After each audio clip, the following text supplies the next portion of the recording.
Bonjour à tous et bienvenue à ceux qui se connectent à l'heure actuelle. Nous allons bientôt avoir la conférence d'Estelle Van der Hagen qui va commencer. Juste pour petit rappel, moi c'est Julie, cofondatrice de Tookio, et aujourd'hui, premier jour du printemps, c'est aussi le lancement de Tookio, une plateforme de marketing événementiel. Donc sans plus attendre, je vais laisser Estelle Van der Hagen, consultante et coach en vente et fondatrice de Beehive, vous expliquer comment attirer plus de clients à vos événements.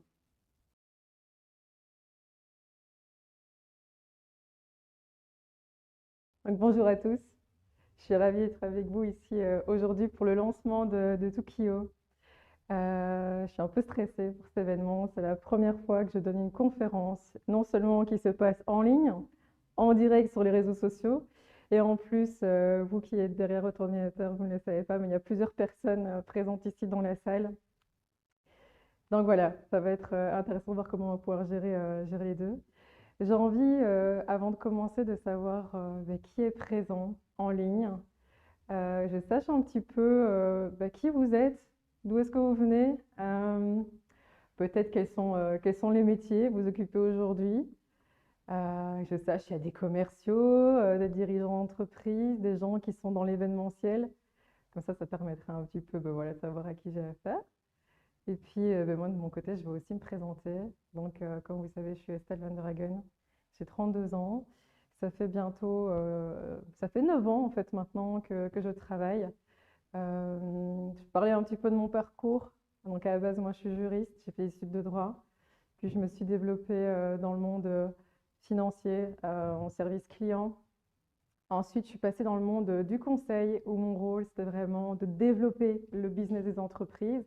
Et c'est ce que je fais depuis maintenant plus de 7 ans. Donc vraiment être axé client, développement de nouveaux marchés, mettre en place des stratégies, engager des consultants. J'ai engagé plus de 60 personnes jusqu'à présent. Donc mon rôle, voilà, ça a vraiment été de développer le chiffre d'affaires des entreprises et jusqu'à présent, j'ai réussi à rapporter à cet ensemble de clients près de 10 millions d'euros. Donc quand même, je suis quand même un peu satisfaite de tout ce que j'ai, merci.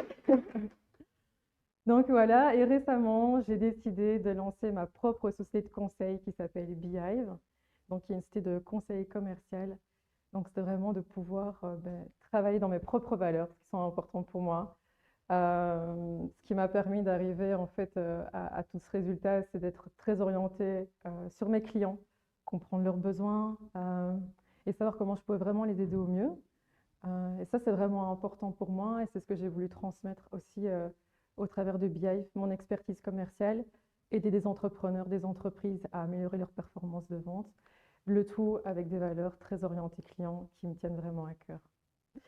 Voilà, maintenant que j'ai fait ma présentation, j'aimerais savoir, on va voir un petit peu, est-ce que quelqu'un a répondu dans le chat pour se présenter? Qui est avec nous aujourd'hui? Je regarde juste. Alors, Tania, DRH et Interim Manager. Et c'est la seule qui a répondu. Allez-y, soyez pas pudiques. On a plusieurs personnes ici, 4 femmes incroyables qui sont dans l'événementiel, qui organisent des événements. On en a plusieurs. Tu n'as pas entendu ce que tu faisais encore?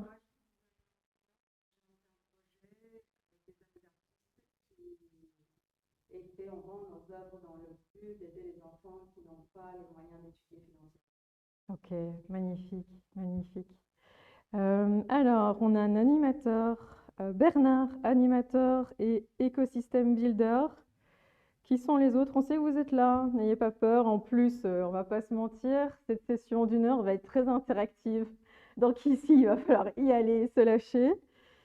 Alors, Andy, qui est stagiaire en communication chez Picnic Électronique. Alors, Néphélie, responsable opérationnel, qui organise des événements pour professionnels des médias. Super. Qui sont les autres? J'ai vu quelques noms, je pense que je connaissais dans la liste des participants. Et ce sont les seuls qui ne répondent pas. Donc, allez-y, hein, allez-y.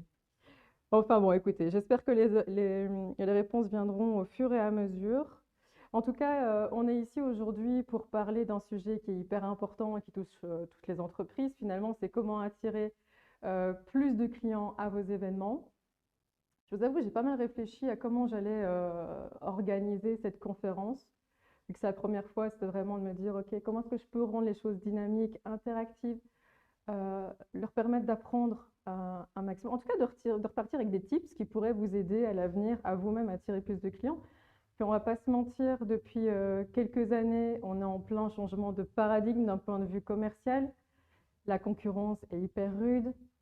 Le niveau d'information des clients est de plus en plus élevé. Globalement, quand ils viennent vous voir, ils savent déjà ce qu'ils vont acheter. Donc, c'est plus vraiment le produit qui vous permet de vous différencier aujourd'hui. Ce qui va vous permettre aujourd'hui de vous différencier, ça va vraiment être l'expérience que vous allez pouvoir apporter à vos clients. Comment est-ce que vous allez pouvoir vous démarquer aujourd'hui?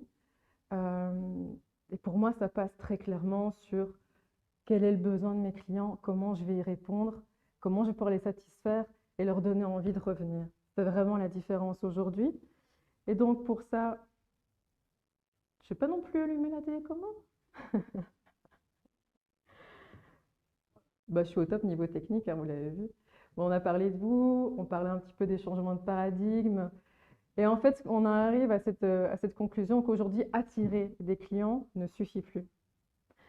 Il faut réussir à créer une expérience globale et on va voir aujourd'hui comment. J'ai choisi pour ça, en fait, de vous présenter un business case. Vu que je ne savais pas à la base quelles étaient toutes les personnes qui seraient présentes aujourd'hui, quelles étaient voilà, peut-être votre expertise, votre connaissance. J'ai décidé de partir sur quelque chose de plus high level, voilà, de voir un petit peu plutôt une stratégie qui a bien fonctionné, une entreprise d'événementiel qui a explosé au niveau mondial, parce que pour moi, le meilleur moyen d'arriver à un certain succès, c'est de tirer parti de l'expérience des autres qui ont réussi avant nous. Comme dit Tony Robbins, si les autres l'ont fait, vous pouvez le faire. Parfois, il suffit de comprendre comment ils l'ont fait pour réussir nous-mêmes à arriver à tel niveau de succès. C'est ce que je vais essayer de vous transmettre aujourd'hui. Et donc, j'ai choisi de vous parler d'un événement qui est juste exceptionnel. Je pense que vous l'avez reconnu. C'est Tomorrowland. Je ne pense pas que j'avais vraiment besoin de le mentionner. C'est assez clair. Rien qu'à la vue de l'image, on les reconnaît. Et j'ai choisi de vous parler d'eux parce que voilà, c'est une référence au niveau de l'organisation d'événements. Ils ont aussi tout compris, vraiment. Ils sont arrivés à un niveau de succès aujourd'hui, pas parce qu'ils étaient riches, pas pour un million de raisons différentes, simplement parce qu'ils ont su mettre en place une stratégie simple au départ. Ils ont commencé tout petits, ils se sont développés au fur et à mesure du temps, mais surtout, ils ont développé une stratégie extrêmement orientée client. Ils ne se sont pas dit, en fait, j'ai envie de créer un produit, je vais le faire tel que je l'imagine dans ma tête, et puis je vais le lancer et les clients seront là. Non, ils sont vraiment partis du besoin client et ils ont construit au fur et à mesure des années. Ils ont eu suffisamment d'humilité pour savoir se remettre en question. Et donc ici, le but, ça va vraiment être ensemble de voir comment est-ce qu'ils ont fait les choses au fur et à mesure. Alors, ils sont passés par 3 grandes étapes, comme je le disais. Aujourd'hui, attirer des clients, ça ne suffit plus. C'est pas juste se dire comment est-ce que je vais communiquer avec mes clients pour qu'ils viennent à mon événement. C'est une boucle globale qu'il faut réussir à créer, une expérience mémorable. Se dire qu'est-ce qu'on va faire avant pour leur donner envie de venir avec nous, qu'est-ce qu'on va leur faire vivre pendant l'événement, mais ensuite, qu'est-ce qu'on va faire après cet événement. Et aujourd'hui, on va quand même pas se mentir, à part Tomorrowland, je ne connais pas énormément de festivals qui sont capables de proposer une expérience aussi globale, aussi unique, aussi remarquable et aussi complète. Et c'est là où je vais commencer à vous faire un petit peu travailler. On va réfléchir ensemble. Le but, c'est pas que je vous donne toutes les idées, c'est que vous puissiez un peu réfléchir, OK, qu'est-ce qu'ils ont pu faire concrètement avant l'événement. On va repartir de Tomorrowland en 2005, quand ils ont lancé leur activité, où ils se sont dit, vous savez peut-être un petit peu l'histoire, hein, sont quelques jeunes entrepreneurs belges, on est quand même assez fiers de cette success story belge qui est devenue mondiale, qui se sont dit, qui étaient passionnés en fait de festivals électroniques et qui se sont dit, on a envie de créer notre propre festival. Comment est-ce qu'ils ont fait? C'est la question que je vous pose. Quelles ont été les réflexions de départ qu'ils ont eues en 2005 pour créer leur produit? Et là, je vous demande de réfléchir, je vous laisse 2 minutes. À vous aussi qui êtes derrière votre écran, prenez le temps de m'écrire vos réponses, quelles sont les premières actions qu'ils ont faites, quelle a été leur réflexion. Balancez vos idées, je les reprendrai et après on verra un peu comment on structure tout ça. Je vous laisse 2 minutes pour réfléchir.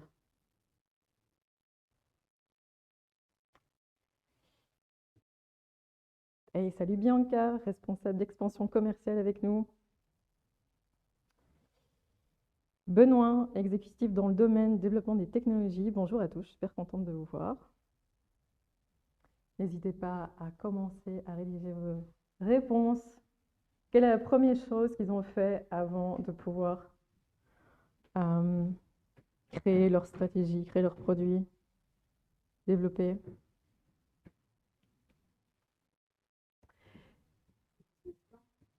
Un business plan, oui.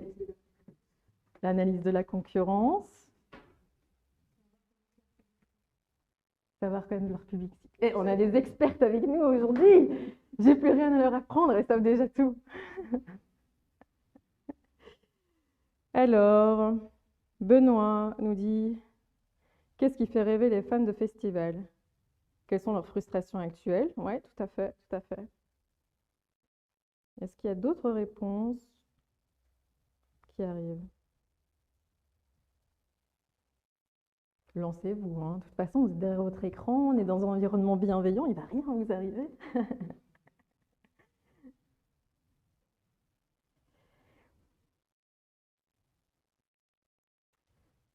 Allez, on va se lancer. Effectivement, avant de commencer, ils sont partis de la base, partant de on ne connaît rien, on ne sait rien, on va tout apprendre du marché. Donc la première chose qu'ils ont fait, en fait, c'est une étude de marché. Ils ont été analyser leurs concurrents. Ils sont dans un marché cible de niche, les festivals, donc ils sont allés analyser les festivals qui existaient aujourd'hui, certainement aussi des festivals au niveau de l'électronique, vu que c'était leur passion et ce vers quoi ils voulaient se diriger. Et donc ils sont allés comprendre quels sont les festivals qui existent aujourd'hui, qu'est-ce qu'ils font bien et qu'est-ce qui ne fonctionne pas aujourd'hui. Et pour ça, pour comprendre ce qui ne fonctionnait pas, forcément, ils ont été prendre du feedback client. Ils ont été prendre vraiment le feedback des festivaliers, qu'est-ce qu'ils vivent, etc. Je ne sais pas vous qui êtes ici présents avec nous, quelles sont globalement les frustrations des festivaliers? Qu'est-ce que vous avez déjà vécu comme frustration, vous, personnellement? Les commodités.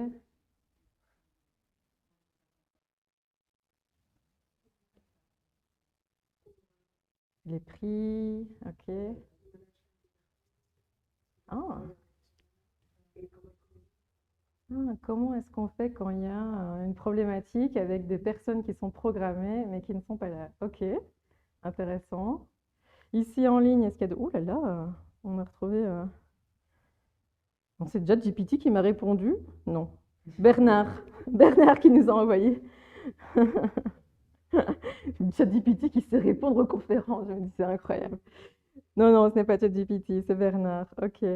Mais donc, en fait, ils ont vraiment fait une étude de marché. Ils ont pu faire un constat, c'est qu'aujourd'hui, l'offre des festivals électroniques était assez classique, peu de diversité.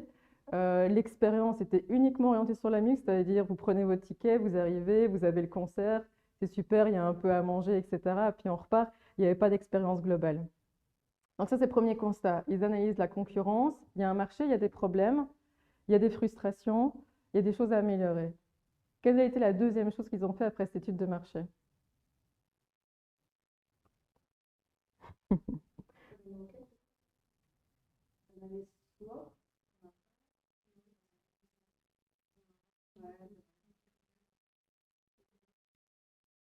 Allez-y aussi hein, dans le chat derrière vos ordinateurs.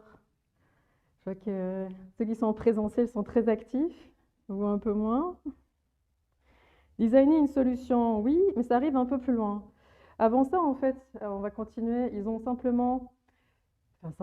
ils ont pris le temps de faire l'analyse des besoins des clients. Ok, donc ils ont compris quel était le marché, quelles étaient les problématiques du marché aujourd'hui, les festivals, qu'est-ce qu'ils proposent, qu'est-ce qu'ils ne proposent pas. Donc quelle est la place à prendre à ce niveau-là. Deux, ils se sont demandé quels sont les besoins concrets des clients. Ils se sont rendus compte qu'il y avait plusieurs frustrations, des pain points. On en a relevé 4, il y en a plein d'autres, comme vous avez dit, il y a les prix, il y a les commodités, Il y a qu'est-ce qu'on fait quand il y a des personnes programmées DJ qui ne sont pas là. On n'est pas rentré dans ce niveau de détail, mais aujourd'hui, c'est vraiment de se dire, OK, ils ont été analyser le besoin du client pour comprendre, OK, qu'est-ce qu'ils allaient pouvoir offrir ensuite. Donc, ils ont pu se rendre compte qu'aujourd'hui, il n'y avait pas une expérience incroyable au niveau des festivals. On arrive, on repart, on vit la musique, mais voilà, il n'y a pas de diversité, il y a pas, c'est pas multiculturel, il n'y a pas de nouveauté, il n'y a pas d'innovation dans les offres musicales qui sont proposées.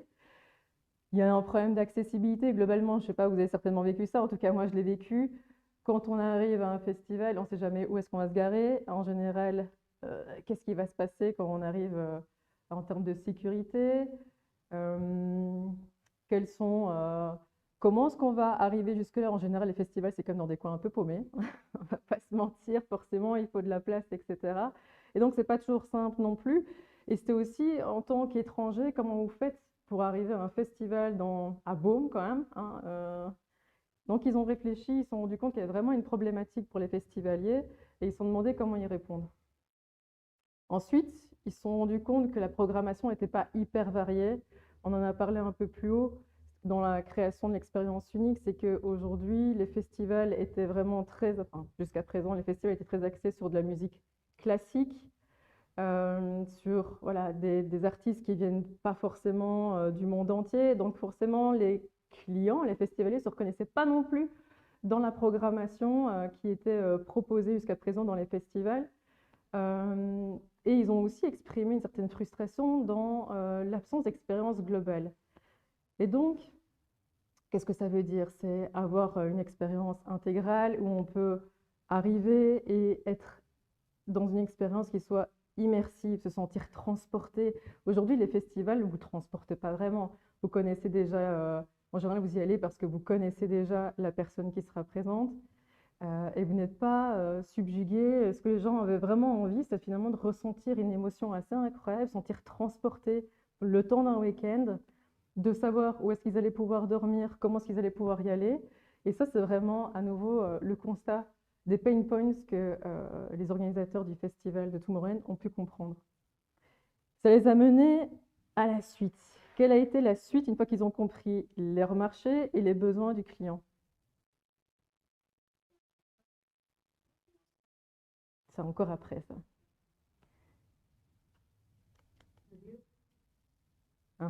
On est déjà sur, OK, qu'est-ce qu'on va faire? C'est pas toujours évident en fait de se rendre compte quels sont les points à mettre en place, quelles sont les étapes à suivre pour réussir à créer une stratégie hyper solide dès le départ qui va vous mener à un tel succès. C'est là où ils ont été super intelligents, c'est qu'ils ont su mettre chaque étape les unes après les autres et construire les choses intelligemment. En fait, ce qu'ils ont fait, c'est une fois qu'ils ont su quel était le marché, quels étaient les besoins des clients, ils ont pu se positionner en fait. Et là, ils ont pu se dire, OK, maintenant on sait que ce qu'on veut être, c'est un festival de musique électronique qui propose de la musique diversifiée. Ce qu'on veut, c'est pour créer une offre, un produit qui soit unique et immersif, parce que c'est exactement ce que les clients avaient exprimé comme besoin. Et ils ont pu se dire, OK, ce qu'on veut apporter comme expérience, c'est une expérience qui va être exceptionnelle. Et je pense que jusque-là, on peut se dire que 15 ans plus tard, ils sont en plein dans le mille, c'était leur stratégie de départ. Ils se sont dit, voilà, on va se positionner là-dessus. Et là où à nouveau ils ont été bons, c'est que du début à la fin, ils sont restés alignés avec leur stratégie de base. Et c'est la difficulté, moi-même, qui ai créé ma société. C'est OK, on a un plan. On a mille et une fois envie de partir à droite, à gauche, de faire ci, de faire ça. Mais là, ce qui a été vraiment bon avec eux, c'est qu'ils ont su tenir le cap dès le départ par rapport à ce qu'ils voulaient. Et comment est-ce qu'ils se sont différenciés? Forcément, ils ont mis vraiment l'accent sur l'accessibilité. Aujourd'hui, ils en arrivent même à avoir des avions Tomorrowland pour faire venir des gens de l'étranger. Donc, vous savez que quand vous achetez en fait le produit Tomorrowland, vous n'allez pas vous demander comment vous allez faire pour y aller. Vous n'allez pas vous demander où est-ce que vous allez dormir. Vous n'allez pas vous demander non plus, OK, où est-ce que je vais me parquer? Comment ça va être en termes de sécurité? Vous savez tout dès le départ. Ils ont tout organisé pour faciliter votre expérience, même avant d'arriver dans le festival. Et là, je vais déjà un peu plus loin. Mais donc, c'est vraiment quelque chose qui a été assez incroyable. Ils ont créé une diversité culturelle dans l'offre musicale, qui permet aujourd'hui d'être aussi développé. Ils ont 400 000 festivaliers chaque année qui viennent de 200 pays différents dans le monde. Il faut quand même se rappeler qu'on est en Belgique, que ça se passe à Boom.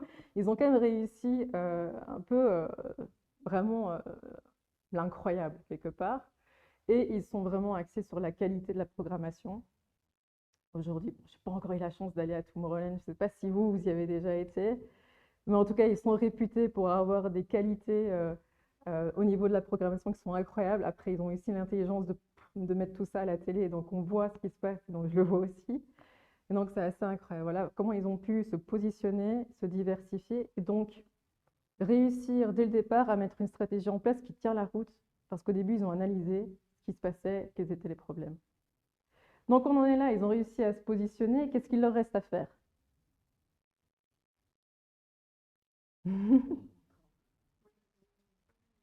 Mettre en place un plan d'action. OK. Dans le chat, il faut réagir.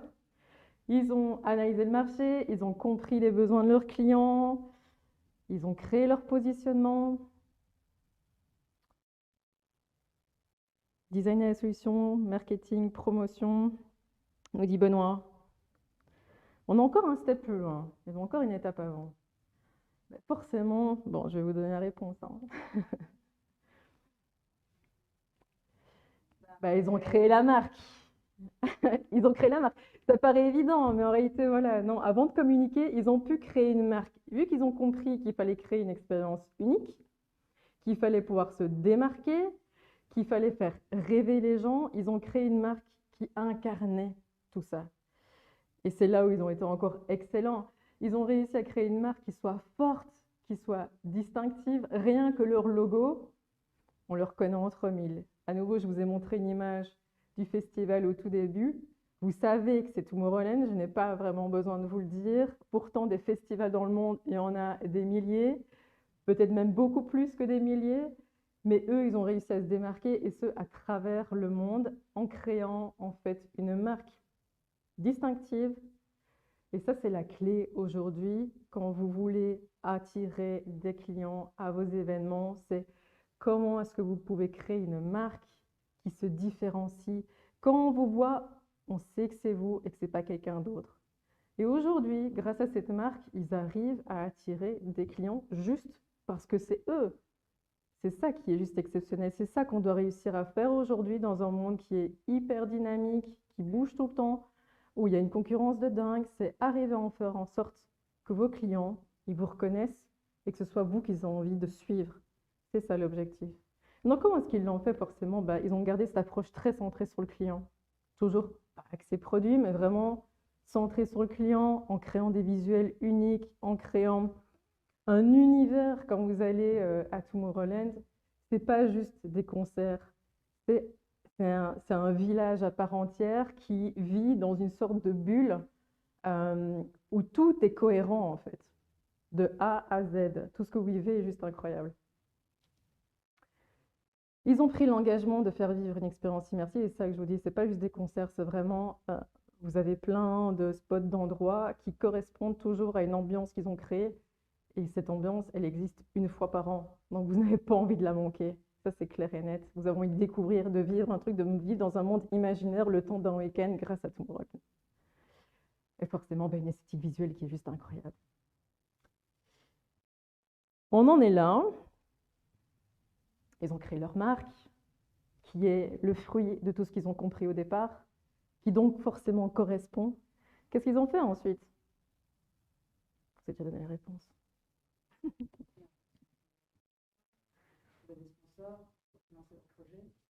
Exact.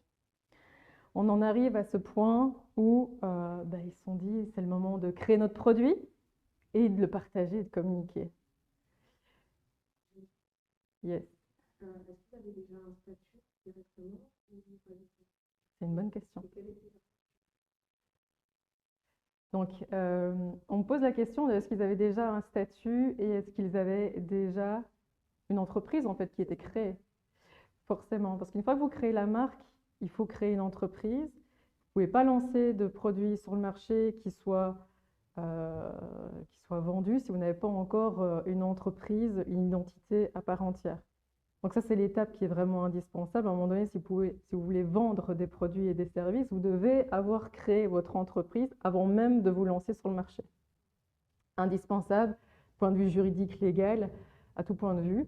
Donc au moment où ils ont créé leur marque, j'imagine, je n'ai pas eu l'occasion de leur parler, je ne les connais pas personnellement, mais qu'ils ont aussi lancé leur entreprise, en tout cas développé l'entreprise Tomorrowland avant de pouvoir faire la promotion de leurs services, de leur offre sur le marché. Et donc on en vient forcément à la partie promotion, communication. Ils sont excellents en termes de communication. Est-ce que vous avez déjà, vous, des idées sur comment est-ce qu'ils ont communiqué? Quels sont les outils qu'ils ont utilisés pour lancer une communication qui est quand même assez remarquable et qu'ils ont adopté une stratégie de diversification pour toucher un maximum de public? Rappelons qu'en 2005, quand ils sont lancés, ils avaient déjà quand même 10 000 festivaliers qui étaient présents. Donc d'après vous, quels sont aussi dans le chat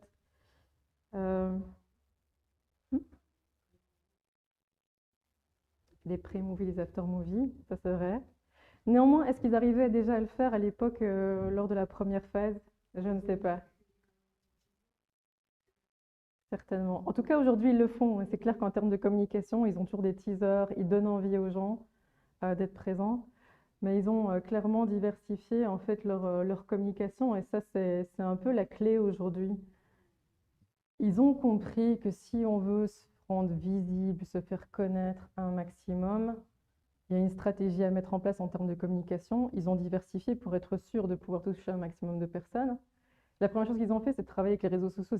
Les réseaux sociaux, c'est quand même 4 milliards de personnes présentes en ligne que vous pouvez toucher. La facilité des réseaux sociaux, bon, il y en a plein. La question sur par lequel on passe, ça prend du temps, comment est-ce qu'on communique, etc. Mais étant donné qu'ils avaient déjà fait l'analyse de leur persona, des besoins de leurs clients, ils ont compris forcément quel était l'âge des festivaliers qu'ils ciblaient, et donc de savoir derrière ça quels allaient être les outils de réseau, les réseaux sociaux sur lesquels ils allaient pouvoir être présents pour avoir un impact et toucher directement leur cible bien spécifique en adaptant leur message pour qu'ils soient vraiment personnalisés au type de festivalier qu'ils recherchaient en fait.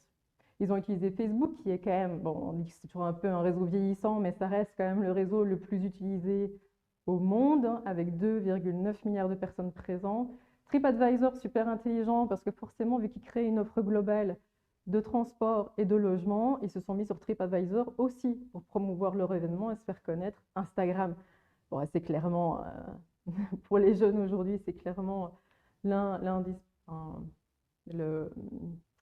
un incontournable. Voilà. En plus, c'est une facilité sur Instagram de justement envoyer des teasers, montrer à quoi ça va ressembler, pouvoir déjà créer l'émotion chez leurs clients potentiels avant même d'avoir acheté les tickets. Instagram, c'est magnifique.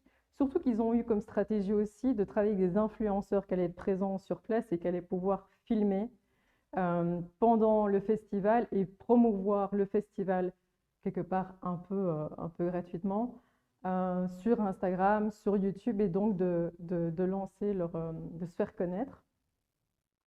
C'est pas la seule stratégie qu'ils ont utilisée. Les campagnes d'emailing aussi, on pourrait en parler. Ils ont pu créer des emails types à envoyer à des milliers de personnes grâce à des listings qu'ils ont pu faire de contacts certainement pris d'expériences de festivals précédents. Ils ont pu créer des partenariats, c'est hyper indispensable. On parlait de sponsors. Le partenariat reste aujourd'hui un point d'entrée central quand vous développez votre société. Pourquoi? Parce que en travaillant avec des partenaires, vous bénéficiez forcément aussi de tout leur réseau. Et donc, grâce à ces partenariats, vous pouvez aussi toucher davantage de personnes et les attirer à vos événements. Donc ça reste des points stratégiques. Ce qui est intelligent aussi avec Tomorrowland, c'est que chaque année, ils changent de partenaire. C'est tout le temps des nouveaux, ça crée de la nouveauté, de la dynamique, ça touche toujours un public cible différent parce que chaque partenaire a forcément son réseau. Et donc, en changeant chaque année de partenaire, mais chaque année, ils font grandir le réseau, vu que derrière, ils ont aussi une stratégie de rétention des festivaliers, des clients qui sont déjà venus. Ils ne font du coup que de faire grandir le réseau d'année en année, ce qui leur permet aujourd'hui, après 15 ans, d'avoir 400 000 festivaliers assurés, garantis, sachant que c'est sold out en moins d'1 heure. Donc ça, c'est quand même assez formidable. Et forcément, Julie parlait aussi de relations publiques. Ils ont forcément fait appel aux médias pour promouvoir un maximum leurs événements auprès du public. Donc voilà, pour les étapes qu'ils ont pu passer.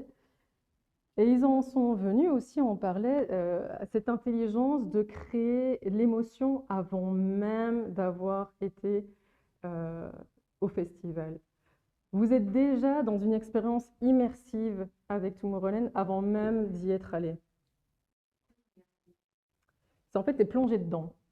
T'es plongé dedans. Un des exemples de ce qu'ils ont fait et que je trouve juste dingue, déjà, vous ne savez pas toujours, je ne sais pas comment ça se passe exactement, si on sait déjà fortement à l'avance quelle va être la thématique de l'année.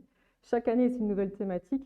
Au moment où vous achetez votre ticket, quelques semaines plus tard, vous recevez une box avec votre ticket d'entrée, une boîte qui est aussi mémorable que le festival en lui-même, qui vous donne la thématique de l'année. Donc vous êtes déjà excité quand vous achetez votre ticket à l'idée de recevoir la box et de vous dire quelle va être la thématique de cette année. Ils sont déjà en train de vous mettre dans l'ambiance avant même d'être allé sur le festival, et ça qui est incroyable.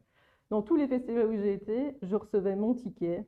C'était pas hyper sexy, j'avais mon vieux, un petit badge ici, un petit bracelet, on y allait, c'était génial, on repartait, et puis on oubliait, et merci, au revoir, et peut-être à l'année prochaine. Pas d'excitation. Ils ont compris que pour retenir des clients, il fallait générer une émotion. Il fallait leur donner envie, il fallait les exciter, il fallait... Voilà, et c'est ça qu'ils ont réussi à faire à travers tout ça, avant même d'avoir mis les pieds dans le festival. Voilà pour ce qu'ils ont pu mettre en place avant même d'avoir...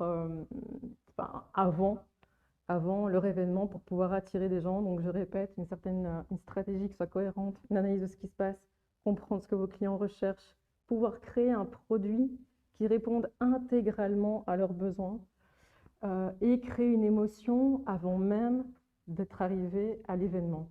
Ça, c'est crucial. Maintenant, je vais vous faire un peu réfléchir à comment se passe l'expérience Tomorrowland quand vous êtes sur place. Qu'est-ce qu'ils ont réussi à créer pour faire vivre une expérience assez incroyable. Le visuel, ça c'est clair. La communication, la sécurité, les activités en dehors de la musique, tout à fait. Dans le chat, est-ce qu'il y en a d'entre vous qui ont déjà été à l'événement Tomorrowland et qui pourraient nous partager un petit retour d'expérience de ce qu'ils font concrètement pour vous faire vivre une expérience incroyable? Est-ce qu'ils tiennent leurs promesses, oui ou non? Bon, il n'y a pas énormément de suspense, je pense qu'on sait qu'ils tiennent leurs promesses. Hein. Ils font des feux d'artifice? Un journal sur place qui raconte les faits de la journée d'hier, nous dit Julie. Benoît nous dit qu'il y a une offre intégrée avec logement et logistique, tout à fait. Mais en fait, pour en venir à ce qu'ils font pendant l'événement, ça paraît évident. Mais en fait, ils tiennent leurs promesses. Ce qu'ils font, c'est qu'ils tiennent leurs promesses. Ils vous ont promis de vous faire vivre une expérience de dingue. Ils vous ont promis de vous faire vivre une expérience immersive. Ils vous ont aussi promis de vous donner un accès facile à l'événement, de tout comprendre dans l'événement, c'est-à-dire le déplacement, le logement, l'expérience, etc. Et de vous faire vivre une expérience qui soit globale. Ça, c'est la promesse qu'ils ont faite et en fait, ils arrivent à la tenir. Et c'est ce que je vois, en fait, c'est une des problématiques que je vois le plus souvent chez mes clients. Les clients que j'accompagne, qui sont en général des dirigeants d'entreprise, et qui me disent, Estelle, j'ai plein de clients qui arrivent. C'est génial. J'ai même pas à prospecter, les clients viennent d'eux-mêmes, on a une certaine renommée. Mais néanmoins, à la fin de l'expérience, les clients ne sont pas contents, j'ai des avis qui sont hyper négatifs, etc. etc. Qu'est-ce que je fais en général? Quand je fais un audit, forcément, je vais analyser quelle est la promesse, qu'est-ce qu'ils promettent à leurs clients. Je vais sur leur site internet, en général, ils promettent une expérience hyper satisfaisante. Ils promettent le bien-être de leurs employés, les employés qui sont aux petits soins pour leurs clients, etc. Et puis quand j'arrive et je fais des journées d'observation, je me rends compte qu'on est très loin du rêve qu'ils promettent à leurs clients. Alors, je peux vous assurer qu'en termes d'expérience client et pour attirer des clients sur du long terme, on parle de stratégie long terme ici, c'est pas juste attirer et puis faire vivre. Et puis voilà, il ne se passe rien. Simplement qu'en termes d'image d'entreprise, il n'y a rien de pire aujourd'hui que de promettre quelque chose à vos clients qui n'arrivera pas, hein. Parce que vos clients ne sont pas idiots, ils le voient, qu'ils ne sont pas soignés comme vous le promettez, ils le voient que le service, il n'est pas là comme vous le dites, et l'expérience, elle est négative. Et vous pouvez être rassuré qu'un client qui est venu chez vous pour vivre cette expérience, qui ne la vit pas, c'est certainement la dernière fois que vous le voyez. En plus, je peux vous assurer qu'en termes de bouche à oreille, c'est pas génial. Et aujourd'hui, la renommée d'une entreprise se fait essentiellement, en priorité, à 90% par le bouche à oreille et l'expérience qui est vécue par des personnes avec qui vous avez voilà, travaillé en termes de clients. C'est une catastrophe. Et là, à nouveau, où ils ont été excellents, c'est que la promesse est tenue à 100%. Ça veut dire qu'en termes de retour d'expérience, je peux vous dire que ceux qui ont vécu Tomorrowland, ils n'ont qu'une envie, c'est d'y retourner. C'est d'y retourner. Ils ont vécu une expérience incroyable. Ils ont vécu ce qu'ils n'ont jamais trouvé ailleurs. Et ce qui leur a été promis leur a été donné. Alors on sait que ça a un certain coût, parce qu'on parlait du tarif. Mais aujourd'hui, quand vous offrez un service aussi exceptionnel que personne n'est en mesure de offrir, à part vous, je peux vous assurer que les clients, ils n'ont aucun problème à payer le prix. Et quand je vois mes clients qui me disent « Oui, mais Estelle, en fait, aujourd'hui, la concurrence, elle est rude, on tire les prix vers le bas », la réponse que je leur donne, c'est « Ok, mais qu'est-ce que tu offres comme service qui pourrait contrebalancer le fait que la concurrence est rude ?» Ils n'ont pas de réponse à me donner, en fait, parce qu'ils n'incluent pas, en fait, cet aspect service dans ce qu'ils offrent à leurs clients. Ils ont un produit, ils offrent le produit et ils s'arrêtent là. Et voilà, Tomorrowland, ils ont réussi à créer cette émotion que je trouve assez exceptionnelle. Vous serez d'accord avec moi? Et donc voilà, ils ont créé un événement qui correspond aux promesses, ils ont réussi à offrir une expérience qui est unique et mémorable. À nouveau, chaque année, il y a une nouvelle thématique. Vous y arrivez, la thématique, elle est partout, que ce soit au niveau des concerts, que ce soit au niveau de tout ce qui existe comme infrastructure en interne.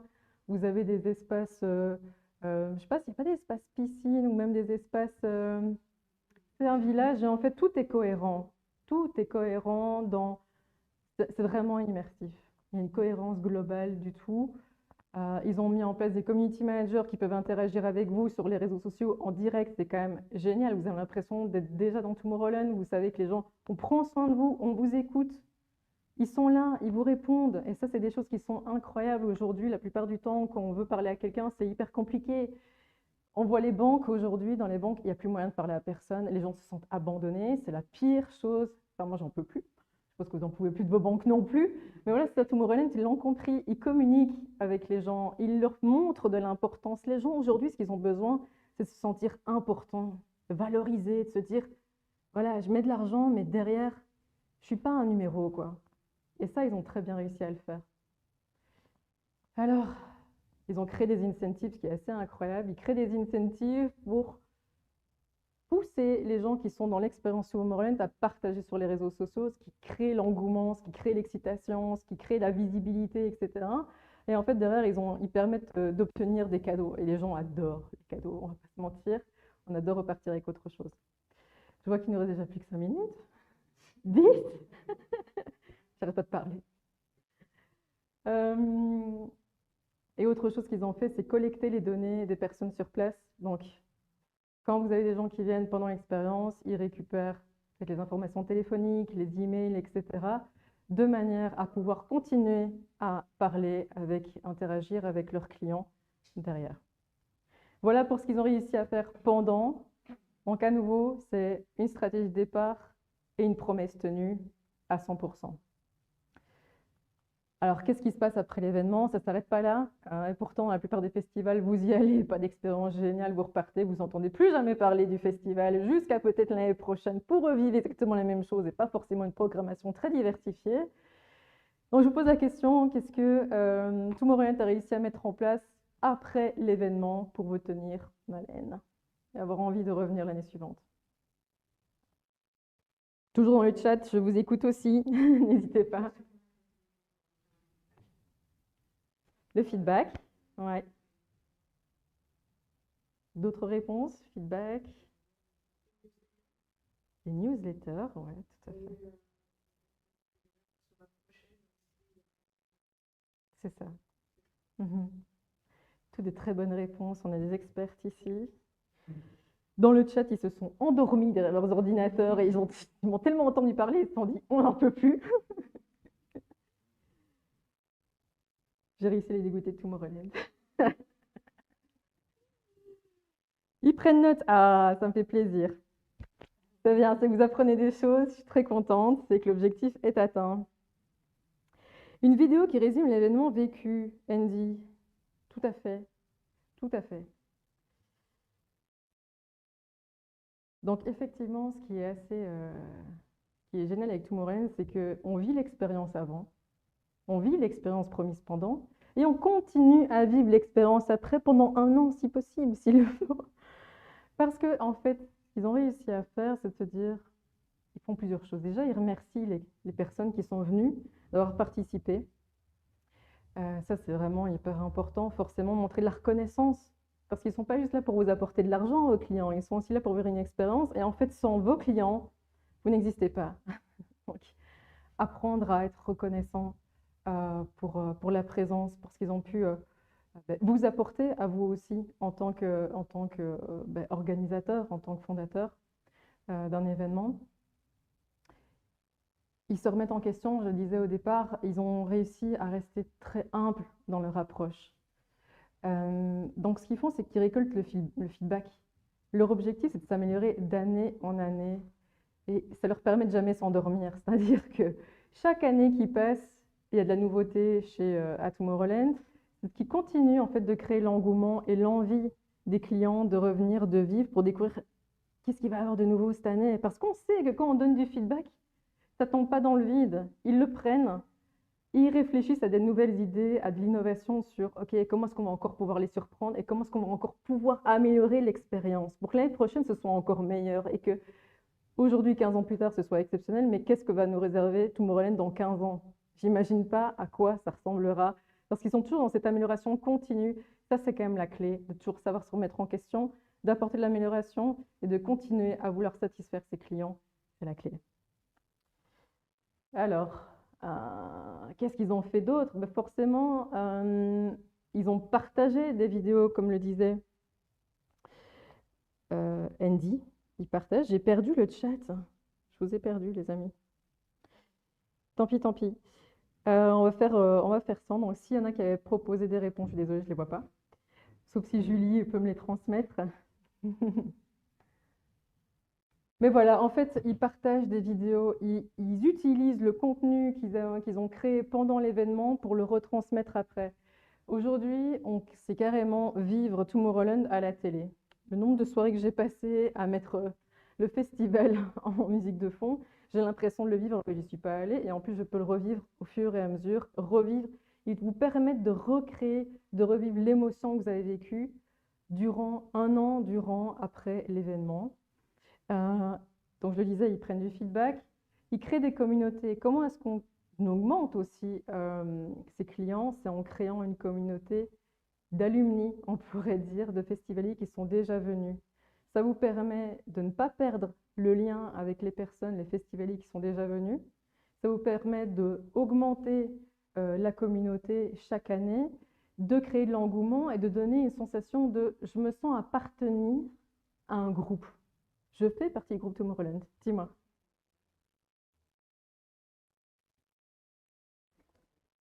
Ça, c'est une très bonne question. Donc, on me demande ici comment est-ce qu'on fait pour créer une communauté.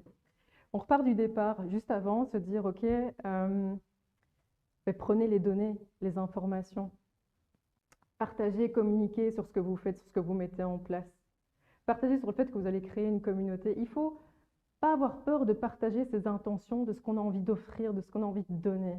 Si vous savez qu'une communauté existe, en tant que client, vous allez avoir envie d'en faire partie.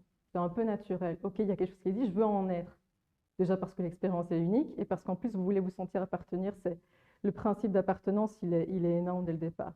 Donc, non seulement ils vont récolter vos données, et ce qui va se passer derrière, forcément, il y a un community manager qui va envoyer des invitations aux personnes qui ont été présentes pour pouvoir leur proposer de s'inscrire et de faire partie de la communauté. Donc, non seulement ils communiquent, donc vous savez que ça existe, en plus, ils vous envoient les invitations, ils font un suivi derrière.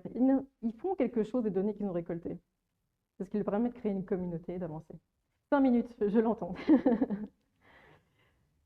Et donc, c'est tout ça, tout ce qu'ils font, en fait, tout ce qu'ils créent, ça leur permet de maintenir l'intérêt, ça leur permet de vous tenir éveillé et de vous donner envie de revenir chaque année.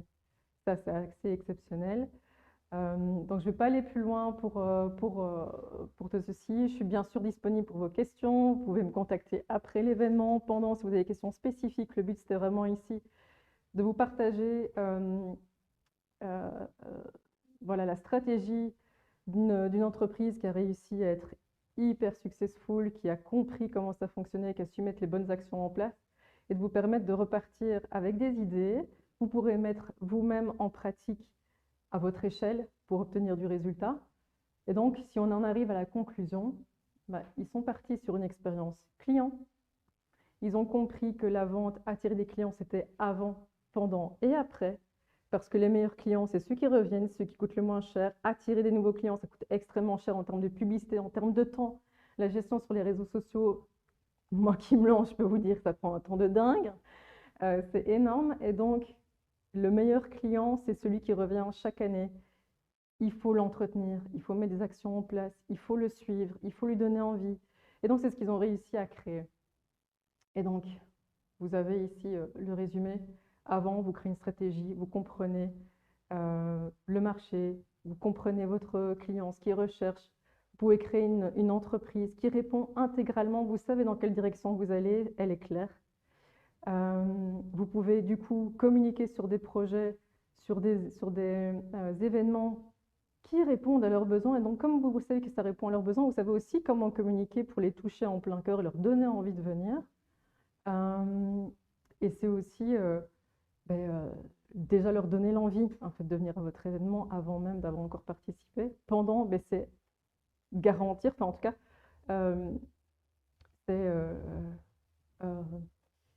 pendant l'événement, c'est forcément la promesse, elle doit être tenue. Gardez ça en tête. Qu'est-ce que vous avez promis au départ? Qu'est-ce que vous avez fait? Pourquoi est-ce que vous avez créé votre projet? Et quelle est la promesse que vous devez tenir pendant? Il n'y a rien de pire que des choses qui sont décevantes pour un client. Quand il y a une déception, c'est la catastrophe, c'est carrément la garantie d'un client qui ne reviendra pas. Donc il vaut mieux peut-être parfois donner moins d'espoir au début quand vous commencez et donner plus que ce qui était attendu pour créer la surprise, l'excitation et se dire « Waouh, ils m'ont donné encore plus que ce que j'imaginais », plutôt que l'inverse.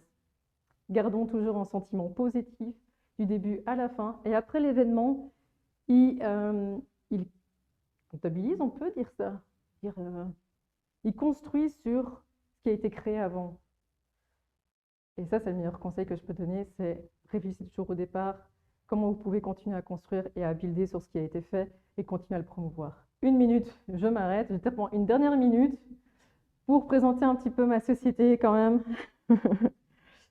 Donc Beehive, en fait, j'ai décidé de créer ma propre société de conseil commercial qui pour moi, en fait, ok, j'ai encore appuyé sur le mauvais bouton. J'ai décidé il y a quelques mois de lancer ma propre société de conseil commercial pour accompagner les entreprises à tout leur niveau de croissance, que ce soit l'entrepreneur qui décide de se lancer. Donc là, je l'aide vraiment en termes de coaching à comprendre comment est-ce qu'on peut étudier son marché, comment est-ce qu'on peut apprendre les techniques commerciales pour pouvoir se lancer et être sûr d'aller attirer des clients quand on est un expert dans son domaine, mais pas un expert de la vente. Je donne tous les outils, toutes les connaissances pour vous aider à vous développer sur votre nouveau marché. Lorsque vous êtes une PME, je vous aide à vous structurer, à optimiser l'existant. Forcément, vous grandissez, à un moment donné, on a besoin de mettre des processus, de revoir un peu ce qui est fait et voir comment on peut l'améliorer. Et donc là, je vous aide avec mes équipes de consultants à vous améliorer. Pour les autres structures, il y a aussi parfois des problèmes où on n'arrive pas à voir quelle est la source du problème. Et forcément, j'ai tout un service d'audit qui permet de vraiment comprendre où est la source du problème et quelle est la solution qui va être adaptée à vos besoins. Vous l'aurez compris, je suis sur une approche extrêmement centrée client, sur des valeurs humaines que j'essaie de promouvoir un maximum dans la vente. Je ne crois plus à ces vendeurs et je n'y ai jamais cru à ces vendeurs qui font du blablabla, qui vous vendent tout et n'importe quoi. C'est terminé cette époque-là. L'époque aujourd'hui, c'est vraiment quel est votre besoin. Si vous ne le comprenez pas, on vous aide à l'identifier et on vous aide à mettre les solutions en place pour y arriver. Notre objectif, forcément, c'est vous permettre de faire de la croissance d'une manière intelligente, d'une manière qui donne envie à vos clients de venir travailler avec vous et de revenir. Ça, c'est la clé. Et donc, j'espère que, voilà, je ne sais pas s'il me reste quelques secondes, mais j'aurais aimé savoir voilà, ce que vous avez retenu. On en parlera plus tard. N'hésitez pas dans le chat à partager ce que vous avez retenu. Je lirai vos réponses. En tout cas, je vous remercie à tous d'avoir été présents. Je suis super contente d'avoir pu partager un peu de mon expérience avec vous. J'espère que vous repartez avec des réponses, des pistes de solutions. N'hésitez pas en tout cas à me contacter si vous avez des questions spécifiques par rapport à votre business. Je serai ravie de vous répondre. Voilà, donc je vous dis merci beaucoup et à bientôt pour la prochaine.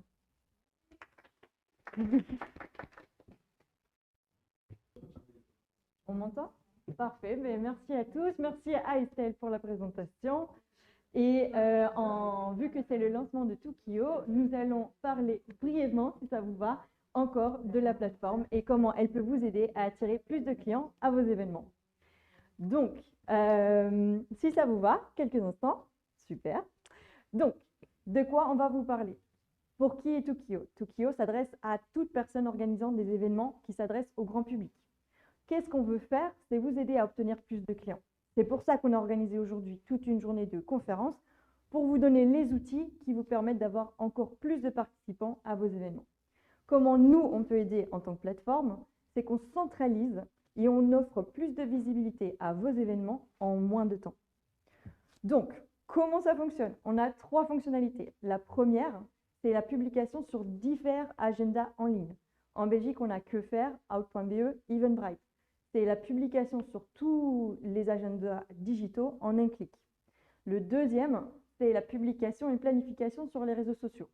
Donc ça, vous connaissez peut-être déjà certains de nos compétiteurs qui le font. À l'heure actuelle, on a Facebook, Instagram. On va ajouter LinkedIn ce mois-ci et on ajoutera les autres au fur et à mesure. La troisième fonctionnalité qui peut vous intéresser, c'est notre préféré. C'est les invitations et l'envoi de communiqués de presse à des journalistes et des influenceurs. Parce qu'on a toujours besoin d'aller voir, d'aller chercher une communauté auquel on n'a pas toujours accès. Donc, tout ça, c'est bien beau. On sait que ça peut vous être utile, mais combien ça coûte? Donc, on a 3 plans. On a un plan basique qui permet de publier un événement. Donc, ça, c'est vraiment pour les personnes qui veulent commencer, qui veulent voir un petit peu comment ça fonctionne. Et évidemment, publication sur Facebook et Instagram. On a le deuxième plan qui vous permet de faire des événements illimités dans les agendas digitaux ainsi que sur les réseaux sociaux et accès au chat client. Et on a le troisième plan qui vous permet de faire tout plan médium plus les invitations et les communiqués de presse aux influenceurs et aux journalistes.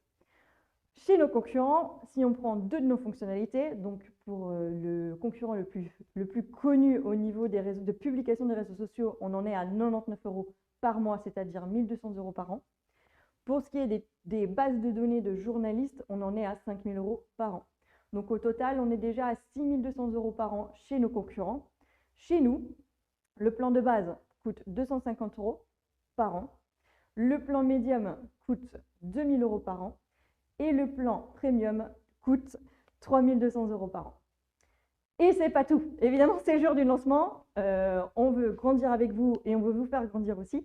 Donc, on vous offre un bonus, une petite promo qui va durer 7 jours, qui vous permet d'avoir le plan médium à, je regarde mon copion, 1 500 € et le plan premium à 2 400 €.